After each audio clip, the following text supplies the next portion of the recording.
Bahkan atas upaya-upaya yang dilakukan Komnas HAM pun bukan satu dua pihak yang meragukan. Ya kembali pada persoalan yang sering kita bahas di video-video sebelumnya.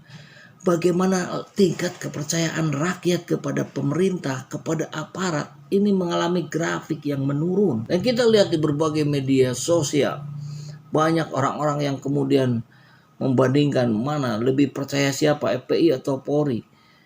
Ya itu jauh lebih banyak yang percaya FPI. Kami ingin polisi menjadi pelindung masyarakat yang benar-benar melindungi. Maka tolong ungkap ini dengan yang sebenar-benarnya. Kalau Komnas HAM pun diragukan, ya memang patut dibentuk tim independen. Tentu melibatkan Komnas HAM pula. Jangan sampai masing-masing melakukan investigasi kan. Tempo melakukan investigasi, Edi Mulyadi dengan FNN-nya melakukan investigasi, Aiman melakukan investigasi, Kontras melakukan investigasi. Kemudian semuanya berjalan dengan hasil yang berbeda-beda dan kemudian yang dipakai satu saja dari Komnas HAM. Nah saya kira juga ini tidak fair. Rasa keadilan masyarakat ini persoalannya.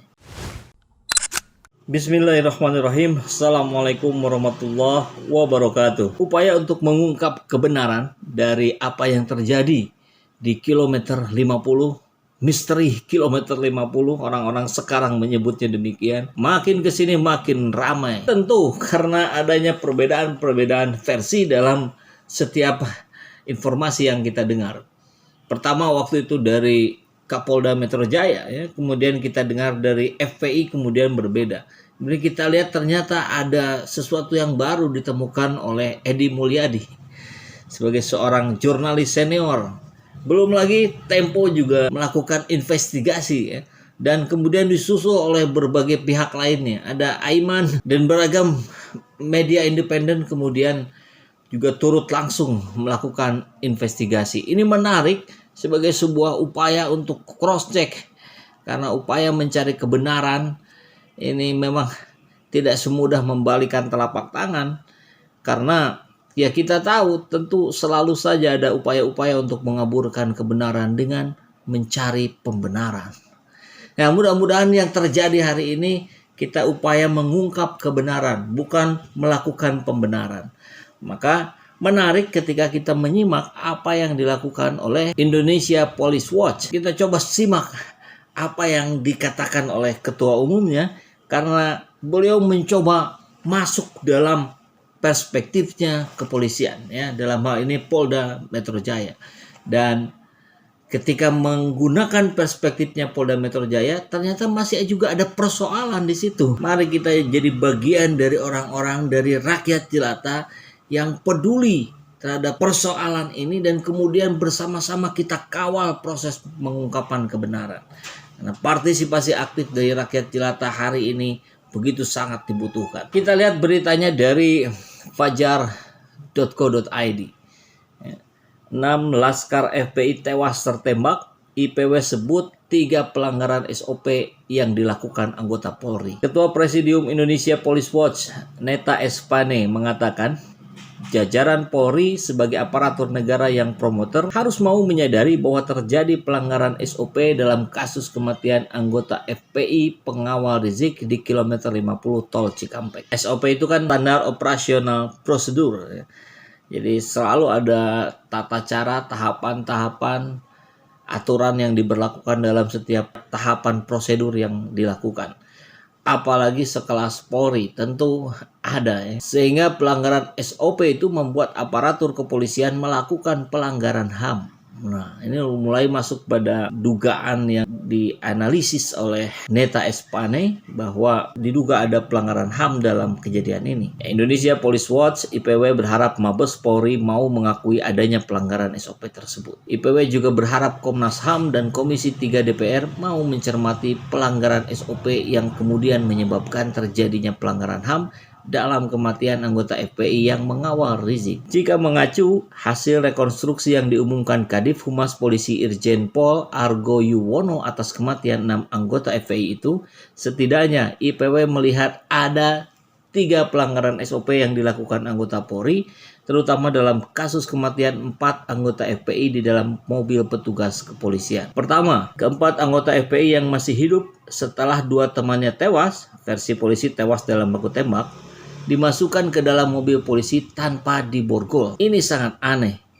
Rizik sendiri saat dibawa ke sel tahanan di Polda Metro Jaya tangannya diborgol aparat. Kenapa keempat anggota FPI yang baru selesai baku tembak dengan polisi itu tangannya tidak diborgol saat dimasukkan ke mobil polisi? Ini logika sederhana yang digunakan Neta Espane ya, yang saya kira semua orang kita rakyat jelata pasti mengerti, pasti paham, karena itu mudah untuk membandingkan bagaimana seseorang yang berbahaya dengan seseorang yang tidak berbahaya dalam konteks ketika seorang itu ada di tempat tertentu. Ya bayangkan, kita lihat misalkan Habib Rizik dalam situasi di Polda Metro Jaya, tentu tidak mungkin 0% kemungkinan untuk melakukan tindakan membahayakan orang lain atau kabur atau gimana. Nggak mungkin. Sehingga mestinya itu yang tidak layak diborgol. Nah, bandingkan dengan kalau versi polisi tadi tuh, ketika dia sudah melakukan baku tembak, kan kebayang dia orang-orang yang sedang diliput sebuah emosi yang sangat tinggi ya, memuncak, atau dia sedang merasakan dalam situasi yang sangat terdesak. Ini justru sangat berbahaya. Jadi sangat tidak mungkin gitu kan, dalam logika publik keempat orang ini atau ketiga orang itu, yang karena yang tiga itu di belakang katanya itu tidak diborgol. Alasannya juga ya sangat aneh gitu. Jadi logika publik hari ini sedang teracak-acak oleh rekonstruksi itu. Ya walaupun Bareskrim kemudian menyampaikan setelahnya bahwa rekonstruksi itu belum selesai. Nah, kita belum tahu apa yang sedang dipersiapkan oleh Bareskrim ya. Mudah-mudahan kita sama-sama ya, rakyat jelata, FPI, kepolisian, satu frame, kita bongkar, kita ungkap kebenaran, bukan pembenaran. Kedua, memasukkan keempat anggota FPI yang baru selesai baku tembak dengan polisi ke dalam mobil polisi yang berkapasitas 8 orang yang juga diisi anggota polisi adalah tindakan yang tidak masuk akal, irasional, dan sangat aneh. Ketiga, anggota Polri yang seharusnya terlatih terbukti tidak promoter dan tidak mampu melumpuhkan anggota FPI yang tidak bersenjata, sehingga para polisi itu main hajar menembak dengan jarak dekat hingga keempat anggota FPI itu tewas. Ya, kita memang dengar ya bagaimana kesaksian dari keluarga korban saat beraudiensi di DPR. Kita dengar bahwa ada tembakan dari jarak dekat dengan posisi yang sama gitu. Saya cerita sambil berderai air matanya, sambil oh ini benar-benar luka tembak tuh di dada ada 3. Di punggung itu luka robek seperti diseret. Di jidat ini ada biru seperti dihantam senjata api, yang belakangnya saya kan nggak tahu ya jenis senjata itu seperti apa. Di belakangnya ini biru. Tapi alhamdulillahnya muka adik saya itu bersih ya. Di belakangnya itu robek, sampai dikafankan pun darahnya masih mengucur. Subhanallah, itu buat kami sangat luar biasa ya. Itu benar-benar seperti pembantaian yang berarti kan seperti tidak ada perlawanan di sana. Jadi seperti yang diberitakan itu kan bohong. Itu yang membuat kami, ya Allah, ini saya udah nggak bisa berkata-kata lagi. Jadi kalaupun gitu kan penembakan itu terjadi dengan spontan, kan mungkin gitu kan, lagi-lagi nih kita bicara dalam logika publik gitu ya, itu tentu akan tidak teratur gitu kan, arahnya bisa kemana-mana. Orang spontan kan, orang katanya direbut senjatanya, ya kebayanglah situasinya seperti di film-film action kan gitu ya.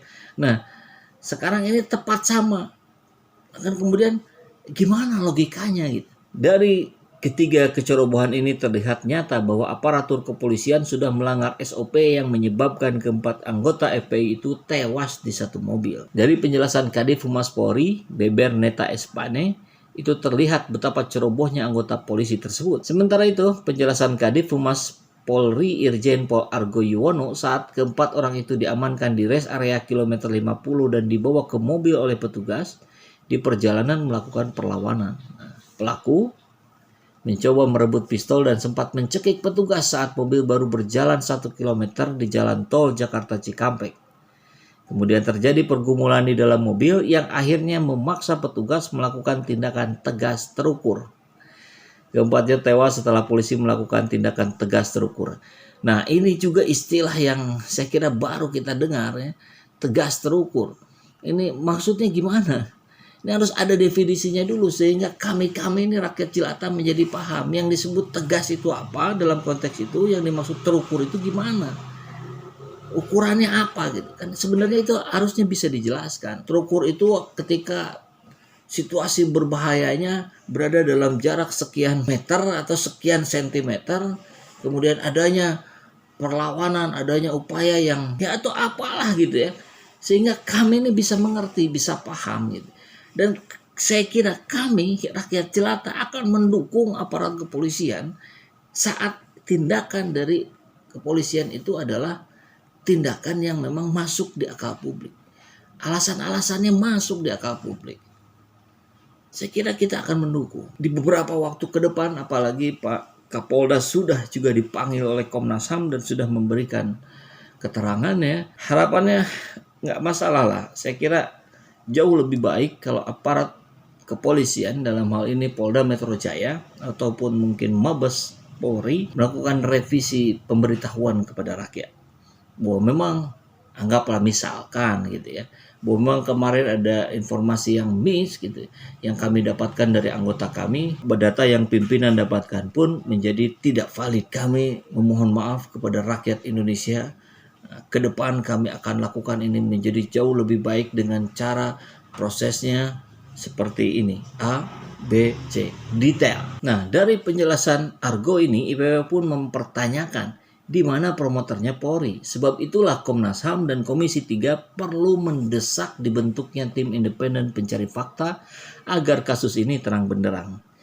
Jika Jokowi mengatakan tidak perlu tim independen pencari fakta dibentuk, berarti sama artinya bahwa Presiden tidak ingin kasus penembakan anggota FPI ini diselesaikan tuntas dengan terang benderang. Sehingga komitmen penegakan supremasi hukum Jokowi patut dipertanyakan. Begitu pungkasnya. Nah, saya kira tentu Pak Presiden punya pertimbangan khusus, tentu juga mendapat masukan dari para ahli sehingga menyatakan tidak perlu dibentuk tim independen, cukup dengan Komnas HAM. Tapi memang persoalan hari ini berbeda. Publik melihatnya tidak begitu. Bahkan atas upaya-upaya yang dilakukan Komnas HAM pun bukan satu dua pihak yang meragukan. Ya kembali pada persoalan yang sering kita bahas di video-video sebelumnya. Bagaimana tingkat kepercayaan rakyat kepada pemerintah, kepada aparat ini mengalami grafik yang menurun. Dan kita lihat di berbagai media sosial. Banyak orang-orang yang kemudian membandingkan mana lebih percaya siapa, FPI atau Polri. Ya itu jauh lebih banyak yang percaya FPI. Nah ini kan ya percaya FPI tentu bagus, tapi ketika itu disandingkan dengan ketidakpercayaan kepada polisi, itu situasi yang tidak bagus. Itu situasi yang jangan terjadi mestinya. Kami rakyat jelata ingin percaya kepada polisi. Kami ingin polisi menjadi pelindung masyarakat yang benar-benar melindungi. Maka tolong ungkap ini dengan yang sebenar-benarnya. Kalau Komnas HAM pun diragukan, ya memang patut dibentuk tim independen. Tentu melibatkan Komnas HAM pula. Jangan sampai masing-masing melakukan investigasi kan. Tempo melakukan investigasi, Edi Mulyadi dengan FNN-nya melakukan investigasi, Aiman melakukan investigasi, Kontras melakukan investigasi. Kemudian semuanya berjalan dengan hasil yang berbeda-beda dan kemudian yang dipakai satu saja dari Komnas HAM. Nah saya kira juga ini tidak fair. Rasa keadilan masyarakat ini persoalannya. Jadi tentu harapannya Pak Presiden pun bisa menganulir, bisa merevisi pernyataannya dengan tetap dibentuk tim independen untuk mengungkap kebenaran yang sesungguhnya.